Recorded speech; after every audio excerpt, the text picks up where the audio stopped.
Hello, this podcast may contain offensive No, I've said What am I saying? May contain adult themes and offensive language. Hello, this podcast may contain adult themes and offensive language.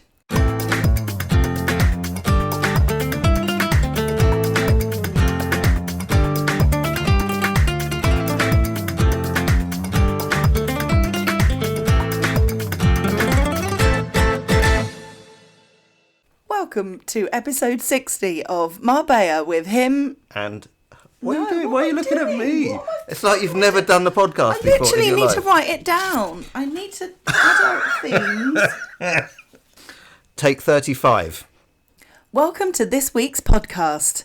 This week's podcast may contain adult themes and offensive language. Welcome to episode 60 of Marbella with him and her. He is PJ Lopez and she is Hannah Murray. I've always wanted to do a disclaimer at the beginning. Well, you have now. I have, for very good reason, of one of the subjects we're talking about. But yes, we have started by doing a clean podcast because you need to nominate, you need to say whether it's clean or adult themes. We decided to start with clean because we're clean. Yeah, and very now, clean. And now the real us is coming out and we've decided to move up a level to adult themes and offensive language. We thought, f*** it, let's go the full way. No, you don't need to. You don't need to bleep that out anymore. Oh, I don't want it to go. You said we're not going to swear for the sake of swearing, and that was totally one of them. It's the first one. I'm going to bleep no, you're not. I am. So, this week has been quite bizarre for many reasons. It's been one of the most memorable weeks I can remember since we've been in Spain, to be honest. It's been really... Apart from our wedding, of course. Oh, of course, yes. And apart from the all the happy times, all the loss, been quite, Yeah, I managed to swerve that one. Yeah, well done. No, so the week started well. I started doing Bootcamp Pilates, the class in Estepona. Kate arranged that, so I've booked 5 or 6 weeks, I think, which I'm going to do, which is brilliant. I love it. It's so good. Clint is the teacher, and every class is completely different. So, you'll be working more on your arm. Well, you do everything. You do all parts of the body, but it's a really great class. It's really hard to explain. Is this the reformer Pilates? Yes, exactly. Yes, so love that. So Monday started well, the week started well, aside from the fact that our cat really wasn't well. Poppy. She hadn't eaten for about 3 days, maybe even 4 days when it came to Monday. So we were a bit concerned. She hadn't drunk any water and she was just sleeping non-stop. Not her usual self at all. No, not at all. So we managed to find a vet and turns out a really good vet. Yeah, and when we spoke to other people about it, they said, oh my God, yeah, that's a brilliant vet. So it looks like we've lucked in with the vet after trying to get hold of other vets that said basically, yeah, I know she's ill, but we haven't got anything until tomorrow evening. So she might be dead by then. So we needed someone really quite urgently. So what's the name of the vet? We must give them a plug. Something like Francisco Assisi or something. Yes, yeah. It's near the kind of La Quinta turnoff. But we booked her in for 2:30. And I felt really bad because I wasn't going to be able to come with you because I get to work for just after 12. Can I just say we didn't book her in because she had a bad tooth. I know. Yes, that wasn't connected. But I managed to leave work in time to come with you to the vet because all hell broke loose at about 12:30 when our power went, our electricity went at work, which made things rather difficult. And I knew within seconds that it was a national thing. Some people went for most of the day thinking, oh, maybe it's just our apartment block, or maybe it's just Cancelada or whatever. But we knew instantly that it was national because part of a WhatsApp group for the radio station, Stephen Ritson in Alicante said, my power's just gone. Howard in Nurka said, my power's just gone. And within seconds, we realised it was a national thing. It turned out to be even bigger than that, though, didn't it? Yes, and I didn't because I was at home on my own, working from home because of the cat situation, so I hadn't gone into the office. And I was trying to do something on ChatGPT, and it was taking a long time. So I tried to G it up and say, come on, hurry up. Like, trying to be rude to ChatGPT to get it going. And then noticed that I didn't have any internet. I thought, oh. And luckily, we have sort of 2 internets here. So I thought, right, I'll nip over to the other one. Did that, and I looked in my phone, and it's the first time ever, I think, that I looked there, and there were no networks at all. The whole Wi-Fi thing was blank. I thought, oh, that's strange. Then I noticed that I didn't have 5G either.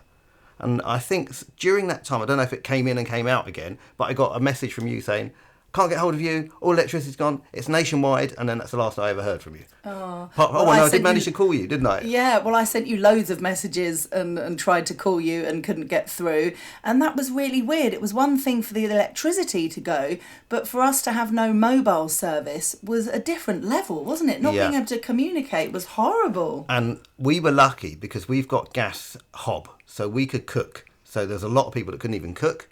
Also, apartments rely on electricity to pump the water around the apartment blocks. So they were without water as well. Some people didn't have water, yeah. Unbelievable. It was huge. It was a real, there were some people that went, it's just like back in the old days, we didn't have phones, it's no big deal. Yeah, it's no big deal if you're not working and needing to communicate with people. But all of my interviews, I couldn't contact them to explain why I wasn't calling them, because I couldn't email them, I couldn't call them, I couldn't WhatsApp them. And that felt awful. And I was supposed to interview on Monday Alfie, one of the young lads who won last year's Race Across the World, which literally started last week. So it was a great coup to be able to arrange an interview with him. And it was really complicated because he's travelling all the time. And Monday was like the only window that he had, and I couldn't. I went onto my email and I could see that his PR person sent me an email saying, Alfie's sitting by the Zoom, where are you, is everything okay? And I was like, I couldn't message to let them know. Of course, the day later, when I was able to let them know that she completely understood and felt really bad for me, and we've arranged the interview for 2 weeks' time, because he's literally travelling non-stop. So yeah, I'm pleased we've got it rearranged, but it was a shit show basically. Yes, it was not easy to do anything. Shops were not able to operate normally because they couldn't do their tills. There was panic buying, shelves were empty, and you just started to think, oh my God, this is Armageddon. Like people are going to start looting shops, because they would have undone the alarm in the morning, put the shutters up and everything, and then that was it. They couldn't reset the alarms, they couldn't put the shutters down, so these shops were all vulnerable to people that thought, let's go and have a loot. I'm really surprised and pleased that there weren't loads of stories of horrible there were a few situations. Oh, were there? Barcelona, I think that happened. Okay. Yeah, I was going to say maybe more in big cities, but yeah, because they wouldn't have been able to have the cameras either. That's all relying on electricity, the security cameras. So anyone working in a shop or running a shop must have felt really uncomfortable about leaving it, being able to lock it up securely. Well, I think Andalusia issued a state of emergency, which puts the power of the police and the army and everything back into the hands of the national government as opposed to the autonomous regions. Right. It was very weird. And then when electricity came back, it was all varying times. So Wendy, who lives towards Estepona, my producer, she was able to contact my guests for the afternoon show to explain that the show wasn't happening because of electricity. She somehow got some power back. She said it went again, but she did get it back. Ours didn't come back till about 6:45. I saw that my dad messaged me at 5:30 saying, you okay, which I didn't get. But then other people in Cancelada, including the radio station itself, didn't come back till like 3:30 in the morning the following day. So bizarre. It was very sporadic. Very, very weird. I did manage to get home though just in time to take Poppy to the vet, and yeah, she wasn't great. They couldn't do all the proper tests again without electricity, so they just stuck a thermometer up her bum and said she had a very, very, very high temperature. Yeah, they gave her a shot of antibiotic. We took her home again, and then she slept, didn't eat anything, managed to get some water down her in the morning, but then she vomited that up, and it was bright yellow liquid, wasn't it? It wasn't very too nice. Much information. So we took her straight to the vets, and they were able to do tests that day, so they kept her in, did tests. Put her on a drip. And yeah, she started to improve slowly, temperature started coming down, and the following day she was pretty much back to normal. And they don't really know why or what caused it. They confirmed it wasn't a disease, though, having got the results from the blood test. Yeah, so she has no diseases, which That's is good to know, because he said, it could be AIDS, it could be leukemia, and you're like, oh, God.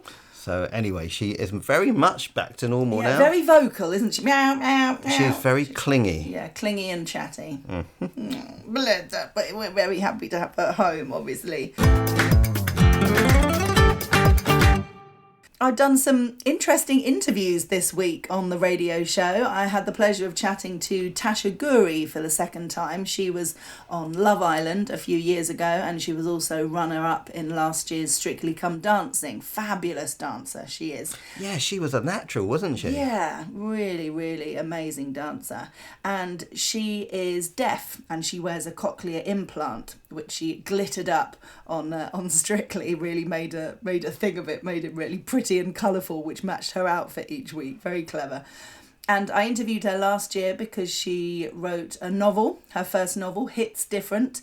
And then I had her on this week talking about her book. It's kind of more like a memoir called Your Superpower, which is basically calling her deafness her superpower, which is something that her dad said when she was younger, because she was bullied because of it at school and has also been trolled as an adult by people who are just completely mean. Sadly, there's now that out there. Now that we've got adult language, we can say arseholes. Yeah, we can. We're just going to say it all the time now.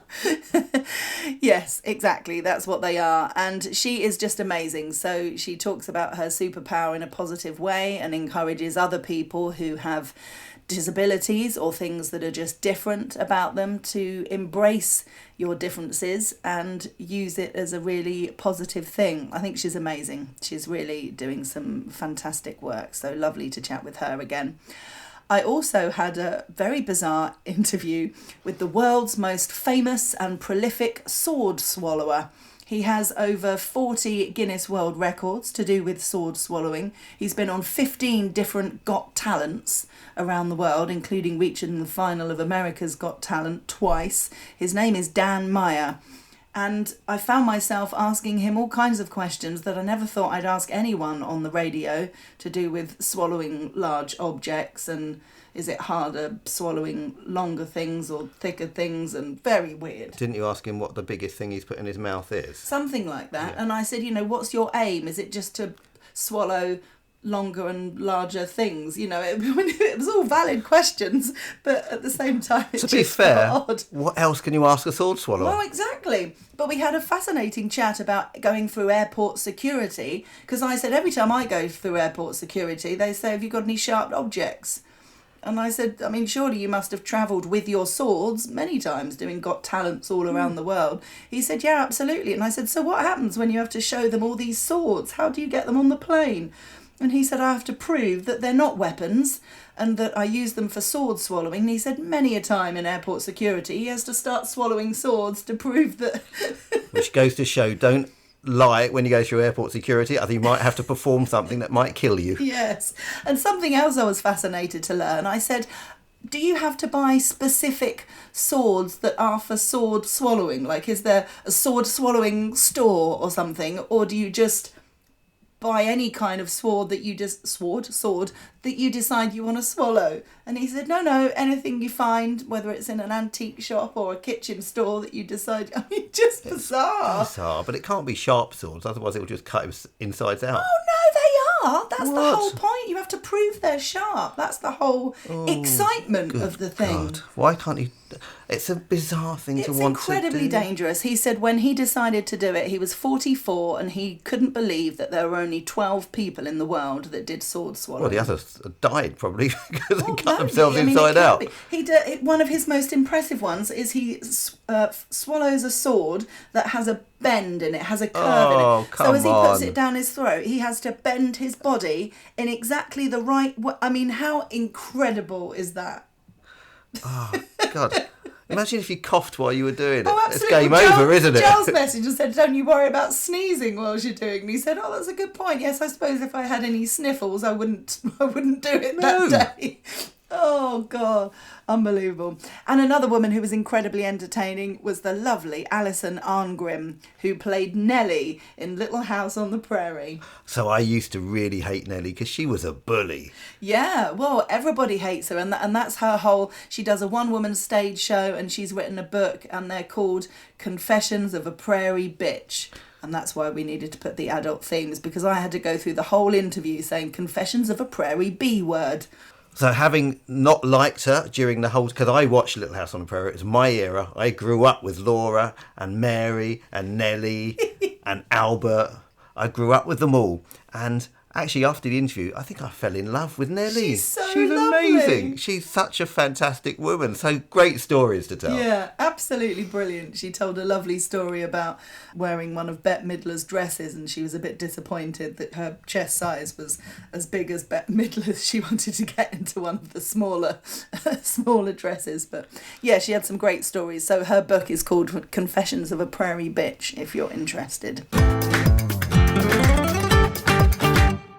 On Wednesday, we did a bit of performing. I say we, I did a bit of performing. You got some great photos and videos, so thank you for that. That's my pleasure, as always. We went to a poetry evening organised by Thespa. They're a theatre group that have been around for, 20, 30 years, something like that, based in Fuengirola. You go and you get a meal, a three-course meal, two-course meal, and really, really cheap drinks, tiny little bar there. It's in the Mason's Hall. Yes, yeah, the Masonic Hall. Masonic Lodge. Yeah, you'll have to do a funny handshake when you go in and turn around three times. And We didn't. And then, there's like a play reading and things. So the first half was a play reading, and then the second half was a collection of comedic poems that my dad had put together. Comedic or comedic? Well, that's a great one. Maybe one's English and one's American, and I don't know which. Okay. Comedic. I'd say comedic. I'd say comedic. Let's call the whole thing off. So my dad, it was his directorial debut, and there was a group of us reading poems. I did 2 Pam Ayres poems, Oh, I Wish I Looked After Me Teeth, that one. One about snoring, which is very funny, and then another one, a Roald Dahl poem, which was an amusing one about the vicar putting his hand in. There was a lot of sharp intakes of breath at the end of that one. And that was just me. So yes, great fun. It was really good fun. It was a good thing to do, poetry. It's not something you always think about, let's go for an evening of poetry, but I think the way it was put together by your dad on his debut directorship was brilliant. Yeah, thank you. And we've had a ridiculous amount of rain this week. It felt like the world, it felt a bit like Armageddon at some stage. Yeah, we've had it all this week, haven't we? Yeah, rain and thunderstorms. Thursday night, laying in bed, the lightning that was going on was incredible. And it sounded like it was just massive drops of rain. Yeah, when I had to look out there at one stage thinking, how big is the rain? And Thursday was a bank holiday, which again made it annoying and awkward for different things that we wanted to get done. It just felt like the week was all over the place. It really did. Our friends Mandy and Orlando were here on Thursday, just for the night, staying at ours, coming to the quiz, which was lovely. Really, really nice to see them. It was such a flying visit. We barely had time to properly catch up, but we went to the pub, the Hogan Stand, early so we could eat together before the quiz, and then we stayed up chatting when we got home for a bit. But really, really nice. So Mandy was the one that hosted the podcast with you while I was in India. Yes, she was our international Miami arm of Him and Her when Hannah was in India. Yeah. So it was, lovely to see them.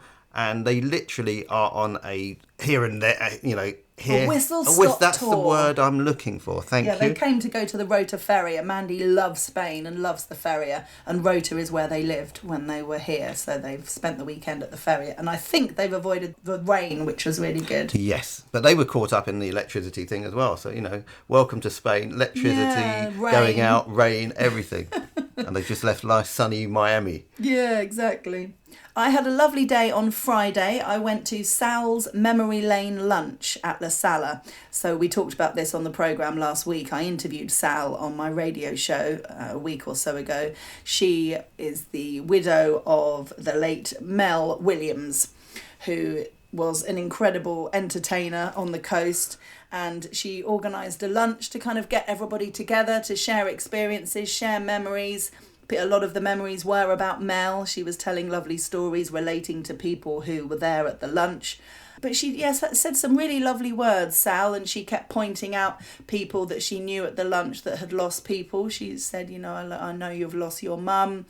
She pointed at Viv, who lost her husband Joe, Alan, who lost his wife Carol only 4 months ago, and she really kind of paid tribute to people. And she gave a bunch of flowers to 4 or 5 women that were in the audience that had all been through a really horrendous health time, Lucy being one of them, who's a friend and a regular at the quiz.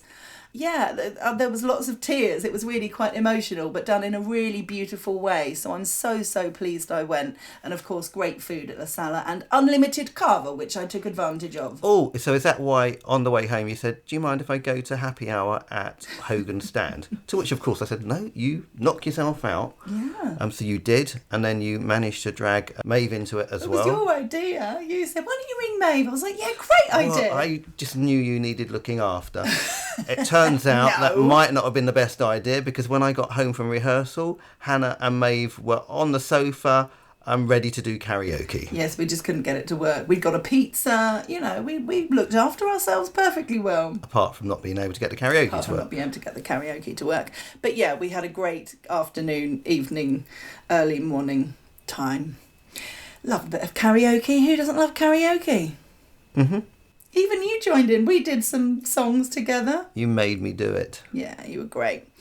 And just to go back to Sal's lunch, one of the people who was there, who I haven't seen in many years, was Alan James. And he runs a company called the Experience Group. And you do work with them, don't you? Yes, I do stuff with his daughter. I did some stuff with Alan as well. So, yeah, I've done some bits and pieces with them. Yeah. And he sadly lost his wife a few months ago in December, I think it was. And they have had a road named after them in Cancelada, which is just amazing. It's called K.A. Allen E. Carroll James.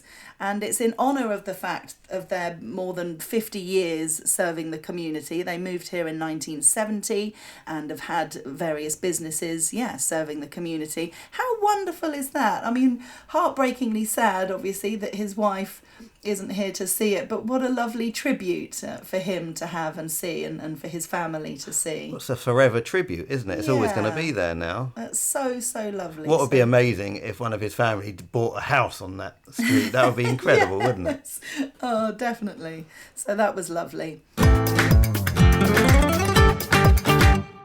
Yesterday, we broke I don't want to say world record, but certainly a record in our lives. Yes, which is a world record for us. It is. We went to 7 different supermarkets in a row in order to get everything we needed on our list.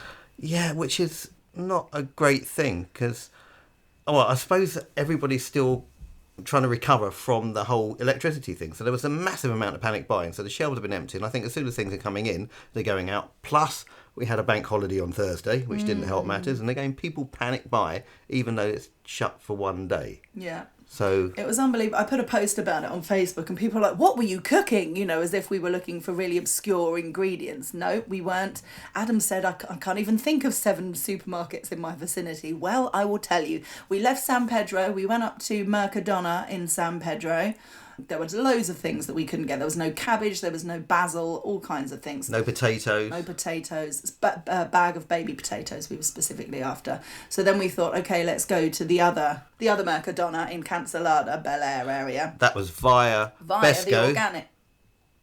Besco, what's that? That's where we got our special Korean bean paste from. Well, then that's 8 supermarkets. It is 8 supermarkets. That is you 8. Forgot one. Oh my goodness. Okay, we stopped at Besco to get some Korean paste.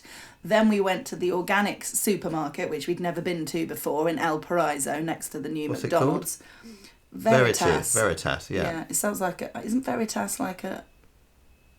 We might need to look something to do with funerals. No, it's definitely called Veritas. I just thought that's something else as well. Anyway, yes, we went to the funeral organic shop.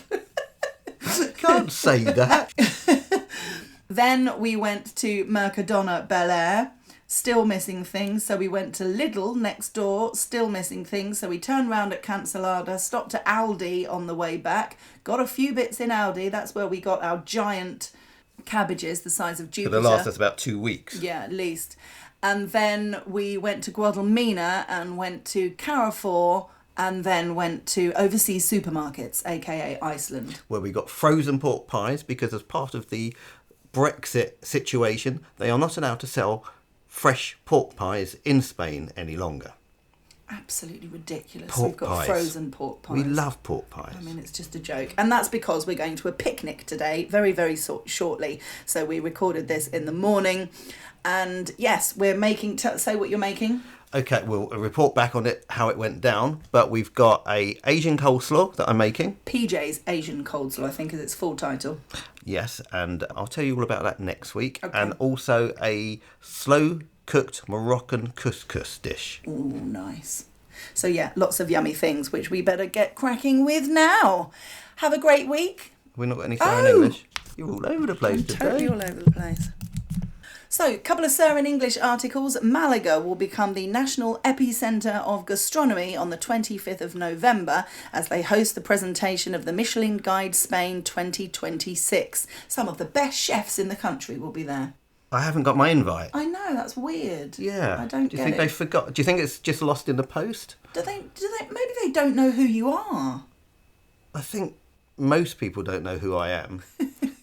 I'm Well, just they the should husband do. of Hannah Murray. Oh, stop it. You're not. You're the best cook on the coast. I'm the best cook in this house. That's definitely true. Also, I was interested to read La Carolina. Wasn't that a song by Shaggy? La Carolina, my love, La Carolina. The version I know, I can't sing, even though we've got the disclaimer. I won't sing it. Oh, really? Well, because I think in Jamaican it's a very, very bad cuss. What, a Carolina? No, the bit that comes after it. Oh, okay. Oh, Carolina, Ras, Bumba Clut. Oh, is it? Yes. Okay. I've done it now. You've I've done just it offended now. all of our Jamaican friends. Because we've got loads, probably.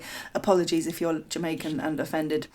La Carolina in Jaén have homes for sale from €15,000. It's the cheapest municipality in Andalusia for property. You can pick up a 4-bedroom flat for 40 grand. Oh, now this sounds like a good investment, because I reckon in 10 years they might be 45,000. It's blooming hot, isn't it? Do you remember when we went to Jaén? Yeah, but I mean, the thing is, okay, let's go to Malaga city centre. This was the sort of price that flats and apartments were in Malaga city 5, 6, 7 years ago. Not 5 years ago. Don't be ridiculous. Yeah, because Malaga city... 5 years ago? 10.